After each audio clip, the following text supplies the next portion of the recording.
Government അക്കാര്യത്തിൽ വരുത്തിയിട്ടുള്ള ഗുരുതരമായ വീഴ്ചയാണ് കോടതി 2 തവണ തുറന്നു കാട്ടിയിട്ടുള്ളത്. അതിൻ്റെ ഫലം, അതിൻ്റെ പ്രയാസങ്ങൾ അനുഭവിക്കുന്നത് കേരളത്തിലെ ആയിരക്കണക്കിന് വിദ്യാർത്ഥികളും അവരുടെ രക്ഷിതാക്കളുമാണ്. സർക്കാർ അതിന് ഉത്തരവാദിത്തം ഏറ്റെടുത്തുകൊണ്ട് ആവശ്യമായ നടപടികൾ സ്വീകരിക്കണം. കുട്ടികളുടെ ഭാവി രക്ഷിക്കണം, സംരക്ഷിക്കണം. നിരവധി ആളുകൾ ഞങ്ങളെ ബന്ധപ്പെടുന്നുണ്ട്. അത് പ്രതിപക്ഷം ഒറ്റക്കെട്ടായിട്ട് ആവശ്യപ്പെടുകയാണ്. വീഴ്ച സംബന്ധിച്ച് പരിഹാരം ഉണ്ടാക്കണം.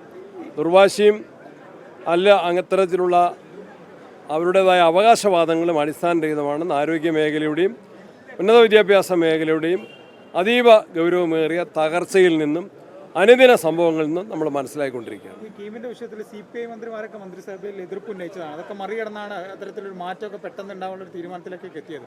ഈ ഉന്നത വിദ്യാഭ്യാസ മന്ത്രിയുടെയും മുഖ്യമന്ത്രിയുടെ കൂടി പിടിവാശിയാണ് ഈ പ്രശ്നങ്ങൾക്ക് കാരണം. വളരെ വ്യക്തമാണ്, പ്രകടമാണ്. CPI അത് തുറന്നു പറയാൻ, തിരുത്താൻ ആവശ്യപ്പെടാൻ അവർ ധൈര്യം കാണിക്കണം.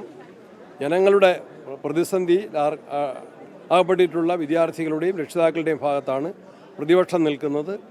തിരുത്താൻ സർക്കാർ തയ്യാറാകണമെന്ന് ഞങ്ങൾ ആവർത്തിച്ച് ആവശ്യപ്പെടുക തന്നെ ചെയ്യുകയാണ്. അതിൽ രാഷ്ട്രീയം പറയുകയല്ല, കലർത്തുകയല്ല. ഈ പ്രതിസന്ധിക്ക് ഉത്തരവാദി സർക്കാർ തന്നെയാണ്.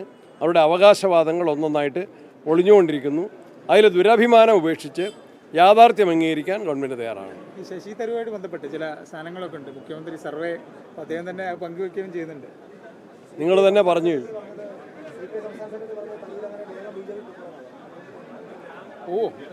ഞാൻ കേട്ടില്ല.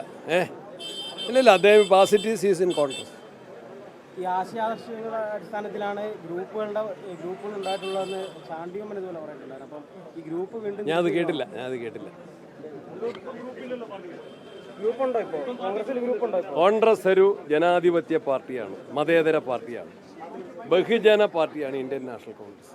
അതിനെ ശക്തിപ്പെടുത്താൻ എല്ലാവരും സന്നദ്ധരാണ്. കോൺഗ്രസ് ദേശീയ തലത്തിലും കേരളത്തിലും പ്രതിപക്ഷത്താണ്. അതിൻ്റെ ഉത്തരവാദിത്തം, സംഘടനാപരമായ ഉത്തരവാദിത്തം, രാഷ്ട്രീയ ദൗത്യം വളരെ വലുതാണ്. ആ ദൗത്യം ഏറ്റെടുത്ത് ഞങ്ങൾ ഒറ്റക്കെട്ടായിട്ട് മുന്നോട്ട് പോകും.